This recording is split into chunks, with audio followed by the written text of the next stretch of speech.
Баярлалаа. Үзэгчтэй охины ус олон нийтрийн газар явахдаа соёлтой байхыг уриалж байна. Хөтөлбөр дараагийн зочноор үргэлжилж байна. Бид 7 хоног бүрийн баасан гарагтай санхүү эдийн засгийн их сургуулийн багш нартай хамтраад та бүхэнд эдийн засгийн болон санхүүгийн боловсрол олгох энэ мэдээллийг хүргэдэг. Өнөөдөр өглөө бид худалдан авах шийдвэрээ хэрхэн ухаалаг гаргах вэ? За энэ сэдвийн хүрээнд ярилцах болно. Санхүү эдийн засгийн их сургуулийн бизнесийн удирдлагын тэнхимийн ахлах багш Нандин Эрдэнэ студид иржээ. Өглөө нэмдэг. Өглөө нэмдэг. Ухаалаг худалдан авалт гэж яг юу хэлэх вэ? Тэгэхээр бид нар амьдралдаа янз бүрийн шийдвэрүүд гаргадаг шүү дээ. Тэрний нэг тодорхой том шийдвэр бол худалдан авах шийдвэр гэдэг. Тэгэхээр энэ худалдан авах шийдвэр маань чиний амьдралд санхүүгийн болоо санхүүгийн бус байдлаараа зөв байж чадж гин үгүй юу гэдгийг би бол ухаалаг дээр тодорхойлцоод байгаа. Тэгэхээр бидний бас одоо манай монголчуудын үед аваад үзэх юм бол санхүүгийн боловсрол ялангуяа хувийн санхүүгийн боловсрол бас жоохон таарахтай шүү дээ. Бид нэр том эдийн засгийн юмнууд ингээл аягүй сайн мэдээл улс орон бондын өрөнд орлоо ч гэдэг юм аль эсвэл тэр гэрээ таарахын байгуулагчлаа гэдэг хэрнээ бид нар өөрсдийнхөө одоо хувийн амьдрал гаргаж байгаа шийдвэрүүд маань хэр зөв болсон бай, худалдаа авалт маань хэр зөв болсон бай гэдэг тал дээр бас жоохон таарах санагддаг л да. Тэгэхээр одоо ухаалаг худалдаа авалтыг яг зөв шийдвэр гаргахын тулд бид нар одоо юунаас эхлэх яах ёстой вэ? Тэгэхээр яг шийдвэр гаргаж байгаа зүйл маань бол тарих бидний тий. Тарих бол одоо юу гэдэг маркетингийнхаа өнцгөөс аваад үзэх юм бол хоёр янзын одоо шийдвэр гаргалтын одоо шалгуур хүчин зүйлс байдаг. Нэг нь болохоор их рационал тий. Одоо бид нэр альва зүйлийг худалдаж авахдаа үнийг хардаг ч гэдэг юм уу тий. Аль эсвэл эдлэгийг хардаг, чанарыг хардаг. Энэ бол рационал шин чанар гэсэн. Нөгөөх нь болохоор emotional буюу одоо сэтгэл хөдлөл дээр суйрлаад худалдаж авдаг. Тэгээ энэ хоёр хүчин зүйлс ингээл нөлөөлөл явдаг л да. Тэгээ дийлэнхтэй бид нэр нөгөө хит их сэтгэл хөдлөлтөд автаад нөгөө рационал талаа бас орхитуулаад байгаа. Болчоод идэг. Өөрөөр хэлбэл нөгөө бодиттой тэр шалгууруудаа мартчихад тэгээ сэтгэл хөдлөл дээр үндэслээ шийдвэр гаргацдаг. Дараа нь өнөөх маань одоо хэрэгцээгүй болчихлоо ч юм аль эсвэл одоо санхүүгийн үед жоох үр ашиг таарахынтай болчих. Ийм тохиолдол бас их байдаг л та. Тэгэхээр бид худалдаа авалт хийхдээ ер нь бол төлөвлөсөн байх хэрэгтэй юу? Ер нь төлөвлөсөн л байх хэрэгтэй шүү дээ. Улсад юу гэдэг улс төсөө баталдаг гэдэгтэй адилхан та нарт бид нар ч гэсэндээ ер нь гэрийнхээ, өрхийнхөө тий хувь хүнийхээ санхүү төсвийг хараад за энэ маань яг үнэхээр хэрэгцээтэй байна уу юу гэдгийг харж л байх ёстой болчиход байгаа байхгүй. Жишээ нь одоо гэдэг чамд ялангуяа одоо эмэгтэйчүүд тий хизээч өмсдгүү гэсэн юм ингээл баахан одоо гутал хувцснууд байж л байдаг үстэй тий. Тэгээ тэр шийдвэрүүд бол яагаад гараад ирсэн бэ гэхлээр төсөөл цэвэр сэтгэл хөдлөл дээрээ суйрлал авцсан гэсэн үг байхгүй. Тэгээ яг бодиттой талаасаа харах юм бол магадгүй тэр хувцсныхоо оронд мөнгөөрөө байсан бол илүү хөрвөх чадвартай, илүү чиний хувийн санхүүд чинь хэрэгтэй л болсон байж тарах гэдэг байхгүй. Аль эсвэл залуучууд биднэрт ярих юм бол үнэтэй машин авдаг тий. Чинь хизээчүүдээ явахгүй ер нь амар туулах чадвар сайтай машин авдаг. Тэгээ тэрийг нэг жилийн нэг одоо юу гэдэг 120 хоногт л хэрэглэдэг тий. Тэгтэл дараа нөгөө машин маань болохоор одоо юу гэдэг зүгээр л хөгжрэн дунд аль эсвэл энд ингээл ажил дээр чинь гадаа нь хүлээгээл байж идэг. Энэ бол жишээ нь тийм ч бас сайн шийдвэр бас биш болчиход байна. Ерөөдөө зөв шийдвэр, зөв тодорхойлолтоо гаргах хэрэгтэй байна л да. Зөвхөн сэтгэл хөдлөлөөр, за сэтгэл зүйн ямар нэгэн байдлаас болоод худалдан авалт хийвэл ер нь цаашдаа гарах эрсдэл нь юу гэж болох вэ? Гарах эрсдэл нь бол за мэдээ санхүүгийн үед. Одоо жишээ нь чи март руу ороод худалдан авалт хийж ирсэн үү? За хийж ирсэн. Төсөө хэр хэтрүүлж ирсэн? За хаг зэрэг хэтрүүлсэн тохиолдол бий. Хэтрүүлсэн тохиолдол бий тий. Тэгэхээр яг бид нар жишээ нь юу гэдэг юм?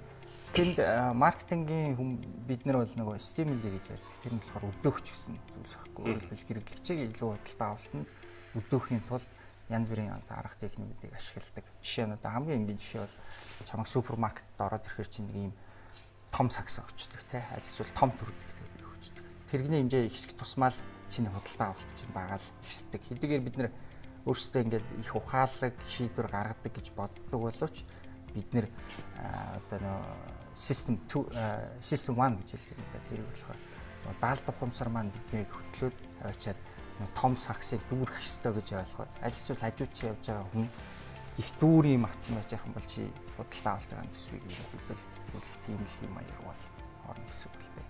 Тэгэхээр болж игэл бид нэр шийдвэр гаргахдаа илүү рационал байх хэрэгтэй байхгүй. Одоо жишээ нь үлсгэлэн үедээ бити дэлгэрүүлсэй л гэсэн үг байна. Магадгүй үлсгэлэн үедээ дэлгэрүүлсэх юм бол чи өөрийнхөө хэрэглээнээсээ хідэрч гисэн хүнс авах магадлал хамаагүй өндөр гэсэн. Маркетинг тэгэхээр хүний сэтгэл зүйд нөлөөлж ийн л гэж хэлэх нь шүү дээ, тий. Ер нь бол за яг хуу өнөөдөр ингээд нэг газар очоо заяа. Гар утас лизинг тэр хүн төлөвлөсөн. Тухайн үеийн сэтгэл хөдлөл ситуацаасаа болоод одоо бүр илүү өндөр үнэтэй гар утсыг авах ч гэдэг юм иймэрхүү тохиолдолд манайхад бас байдаг л байна л да. Ер нь бол энэ одоо бас нэг талдаа сэтгэл хөдлөлтэй холбоотой худалдаа авалт гэж хийж болно үстэй тий. Бол тэр бол яг ганцхан манайханд ч бас биш юм л да. Бидээс л хүн төрөлхтөнд тухайн үеийн нөхцөл байдал, тухайн үеийн сэтгэл хөдлөлөөс хамаарат бид нэр худалдаа авах шийдвэрээ жоохон буруу гаргачих гэдэг хандлагатай. Тийм учраас бид нэр хэрвээ тэрийг мэдчих юм бол яг миний хэрэгцээ чи яг юу гэхээр жишээ нь өндөр үнэтэй шин загварын гар утас худалдаж авах бол манайханд бас яг мэдээж орлого нь өндөр хүмүүсийн хувьд бол өөр төвхтэй. Гэтэл яг тэгээд нурмж монголчуудын даавд чихэнд өндөр үнэтэй орчин үеийн гар утас худалдаж авах бол тийм ч ухаалаг шийдвэрт бол тооцогдохгүй байхгүй. Гэхдээ тэргүй хэрэгцээг хангаж л байгаа тохиолдолд тэрийг заавал шинэ утасны загварын хаанаас үзэлдэх байхгүй л гэсэн. Тэгээд тэрийг өөрсдөө мэддэг л байх хэрэгтэй юм болоо да. Ямар нэгэн зүйл бараа бүтээгдэхүүн худалдаж авахар төлөвлөсөн хүмүүс харьцуулах одоо тэр зүйлээ илүү судлах тийм одоо манайхан тийм зүйл байдаг тухайн зүйлтэйгээ танилцах. Одоо жишээ нь нэг ном худалдаж авахын тулд тэр номынхоо дагуулгатай танилцах. За одоо юу гэдэг те энэ ном нь одоо ийм өртөгтэй энэ номноос би ийм олж авах боломжтой ч гэдэг юм. Ер нь ийм харьцуулах, дүгнэх ч гэдэг юм ийм танилцах байдлын зүйлсийг манайхан хэрэг хийдэг юм. Тэр яг Монгол хэрэглэгчийн тэр нэг 90 хаах зандлуу энэ төр дээр бол хийгдсэн судалгаа болоо. Гэхдээ би бол яг зүгээр хэлэхэд манай соёлын онцлог гэх юм да. Магадгүй нүүдэлчин соёлоос ч гэдэг юм уу онцлогтой байж магадгүй бидний хувьд бол хэрэглээндээ маш их хэмжээний мөнгө зарцуулдаг их тийм менталитет нэг сонин үндэстэй шүү дээ тийм. Маш их өндрөнтэй машин ундаг, маш их өндрөнтэй гар утас барьдаг тийм. Маш өндөр хэрэглээний зардалтай тийм л үндэстэн гэж би хардаг шүү дээ. Тэгшээр нь одоо юу гэдэг хөрөнгө оруулалт ч гэдэг юм уу аль эсвэл хадгаламж байдгүй.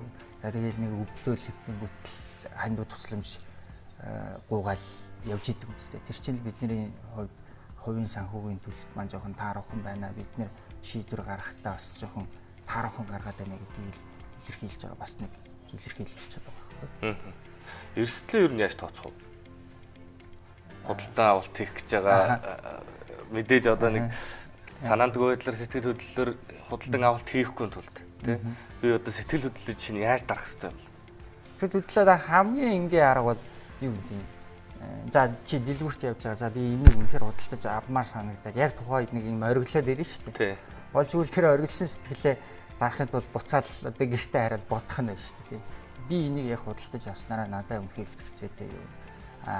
Дараа нь би буцаагаад энийг ямар үнцэнтэйгээр зарж борлуулж болох вэ тий энийг л сайн мэдэхгүй л жишээ нь одоо юу гэдэг надад худалдаад авсан нэг актер дугуй байж л байна тий тухайн үедээ болохоор би одоо эрүүл мэндийн явдгийг за дугуйгаар явдаг бай гэж мөнгө төлөөл авцсан хэсэг хугацааны дараа ингэ бодоод үзэхэд тэр дугуй худалдаж авах шийдвэр нь хамгийн муу шийдвэр болсон болж таарад байгаа байхгүй би тэр дугуйг нэг жилдээ нэг 10-аас 15 өдөр л унжаага үлдсэн хугацаанд нь авчаал балкон дээр тавьчихж байгаа. Одоо би тэр дугуйг анх авсан үнээсээ бараг одоо юу гэдэг те 40% байранд зарж л бараг чадахгүй л шүү дээ те. Тэгэхээр энэ маань өөрөө нөгөө хит сэтгэл хөдлөлтөд автаад шийдвэр гаргасан жишээ болчиход байгаа юм уу? Ер нь маркетинг хүний сэтгэл санаанд яаж нөлөөлдөг вэ? Яг маркетинг яг энэ хүний худалдаа авалтанд нөлөөлдөг үү? Маш их нөлөөлөх л байна л да. Хоёр анзаа урсгал байдیں۔ Нэг нь болохоор маркетинг үнэхээр нөлөөлдөгөө гэж үздэг. Тэр нь ч нэг талаараа нотлогдно тий. Одоо жишээ нь нейромаркетингийн төвшин ч гэдэг юм уу, шопер маркетингийн төвшинд бид нэр хэрэглэгчийг яаж худалдаа авах вэ, яаж тэр зандлагт нөлөөлөх вэ гэдэг тийм өдөөгч нар угаасаа бэлтгэдэг тий. Та нар реклам харсны дараа л одоо жишээ нь пиццаны реклам явлаа чи өссөн байгаа тохиолдолд уцаа шүрч авал пицца захиалдаг шүү дээ. Энэ бол өдөөгч. Нөгөө талдаа бол хүн гэдэг чинь өөрөө ухаантай бодвол тийм учраас одоо юу гэдэг зүгээр нэг одоо манипуляц төртөө бол маркетруудын хийсэн тэр өдөөгч давтаал ингээд хоншиг бас тагаа явахгүй л дээ. Тэгэхээр энэ бол одоо юу гэдэг маргаантай л байгаа асуудал. Хоёр талтай л асуудал. Хоёр талтай л асуудал юм тийм. За баярлалаа, бидний ярилцах хугацаа өндөрлөж байна. За өнөөдөр өглөө үзэгч та бүхэнд ухаалаг худалдаа авалтын тухай мэдээлэл хүргэлээ. Санхүү эдийн засгийн сургуулийн бизнесийн удирдлагын техникийн ахлах багш Нанди Эрдэнэ зочноор олцлоо. Баярлалаа, ажилд амжилт. За баярлалаа.